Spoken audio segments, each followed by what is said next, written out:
and the importance of judicial independence. Okay, back to the Standard newspaper. Again, I needed to touch on the Nation newspaper because we're still talking about the same thing, matters corruption. But back to the Standard newspaper, if you can get a hold of it, we're looking at the top page.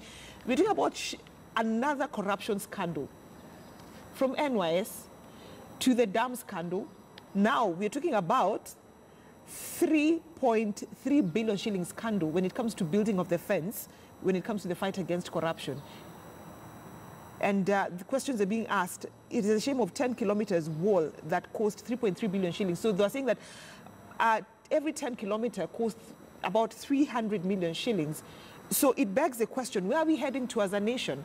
Honorable Simiu. I think it's where were we heading to as a nation. Where were we and not where are we? Because now we are fighting it. Essentially, you know, this security fence, this issue actually came up earlier. It's just at that time, we were not very keen on anti-corruption and graft fight. Otherwise, the red flag was raised much earlier. I think, in fact, by the parliamentary committee, and it was just brushed over.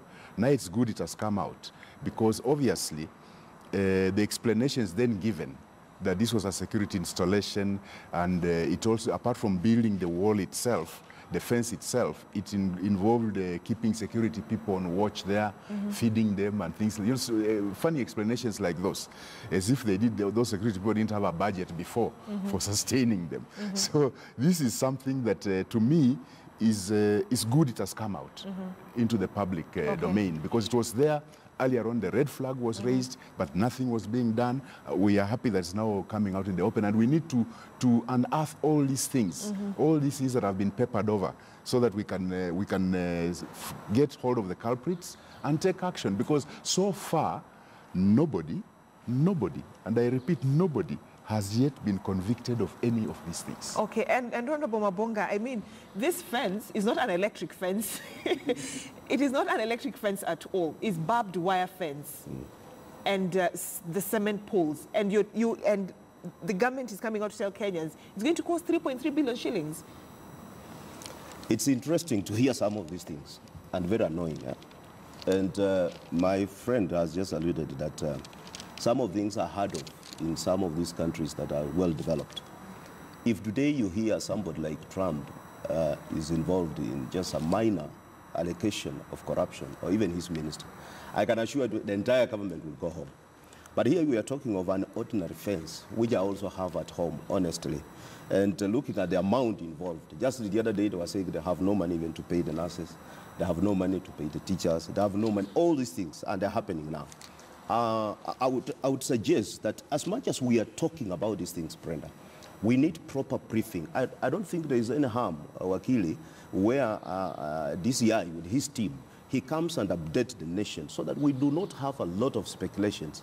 But we are at this stage, and we are moving at this stage. And at the end of the day, we have the timelines of seeing these people getting at least responsible of what they've done in the office. Okay, and are we, of course, you're likely to see a lot of politics play at the end of the day, Honorable Kaluma, because this is a lot of money that has been lost. And information it is that, again, now building of this fence has been removed from the Ministry of Interior. It's now been taken to the Ministry of Defense. So clearly, there'll be requests for more funds. Yes. In the last parliament, I was in the Parliamentary Committee on Administration and National Security.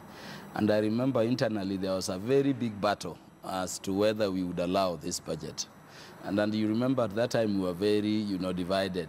We were then CORD versus Jubilee. And I can tell you, these revelations confirm to you that we are reaping a lot as a society out of the handshake. Because we have withdrawn, everybody is now feeling secure, and everything is now being, revealed. Otherwise, before you would not get these revelations. Let me tell you something about these fences. These fences, the dams and the Galana Kulalu and others, are not projects intended to benefit anybody. When people want to engage in a bad thing, particularly states, they go under the umbrella of public interest and they hide there. So like the fence, you'd be told that we have insecurity from Somalia, we need to do, but really it is somebody seeking to eat. That was the case with the dams, with the Galan and others. What is happening, which we've not asked in respect of all these projects, is how their pricing ends up at that level. You know, when you look at the dams, for instance, and my brothers here are colleagues leading constituencies, they'll tell you CDF has never been given 30 billion in a single year. But you see what CDF does nationally in terms of education, infrastructure, and others. What you can do with a 30 billion dedicated for a dam is unimaginable. In fact, let me tell you, you don't need 30 billion for a dam. You don't need the amounts of money. And remember, this is just for a portion. There is a budget, again, before our committees of parliament to give this. The thing is that people build in bribe. And that is the bribe that is fast, you know, paid. So that you struggle with the project going ahead. What we need to do is to take blame, even ourselves as members of parliament, because we are in the budgeting season as we speak. And when you look at the budget items, you know, coming already, you see projects whose values are either exaggerated or which are not actually intended by government to be implemented. But because we think we are supporting the government either way, we just pass them. I think we must take our budgeting role seriously. The people who come with these bills of quantities, you know, Kinoti and EACC must now go beyond the people who signed papers to the people who set values. And talking about the Directorate of Criminal Investigations, that's the director, Judge Kinoti. If you open the Standard newspaper, as we bring the press review to an end, then we'll come back with the State of the Nation discussion. You can have my newspaper. It is that the state investigative officers are saying that they're not being used by the government to fight corruption, because that is a major discussion that has been witnessed in different political scenes. And of course, recently we had MPs from Rift Valley saying that the president is using the likes of Director of DCI, George Kinoti, is using Nordin Haji to fight the, you know, the presidential bid for Deputy President William Ruto. Let me begin with you, Honorable Simiyu. I think, you know, when you try to fight corruption in this country, it will fight back. And I think what has happened is that the majority of the people that have been fingered so far on the corruption issues are either political appointees or things like that, so politics will come in.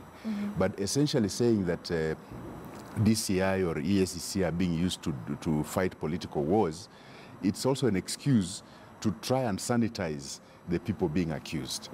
I think it's important that we realize that if, for example, DCI arrests so many people in the water sector and they all happen to come from one region, it's actually pointing to the fact that the way people are being hired in this country has not been correct, such that people of one community have ended up in one sector, so many of them. If there was no Pokomo there, why are you expecting a Pokomo to be arrested? If there was no Luya there, why are you expecting a Luya to be arrested? But Honorable Wabonga, you know, it begs the question, because these are just tactics of intimidating the investigative authorities. Partially yes, partially no. Because you look, you don't just have to isolate an item and say, okay, we are focusing here.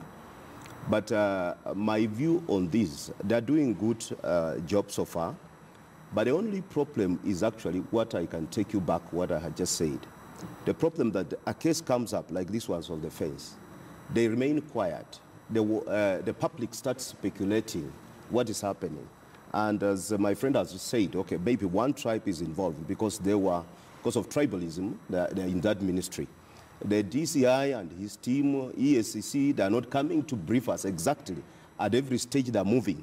So the politicians, as my friend puts it, they will always speculate that they're targeting a person. And especially when you see, my brother, what he has said, that Mheshimiwa Kaluma, the issue of handshake, that now things have started happening. We are celebrating the anniversary of the handshake, fine.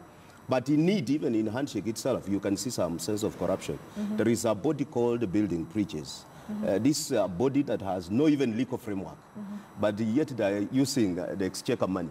We don't understand these things. So when you are fighting corruption, let's be honest. Honest in the sense that at the end of the day, somebody must be responsible. We are talking of dams.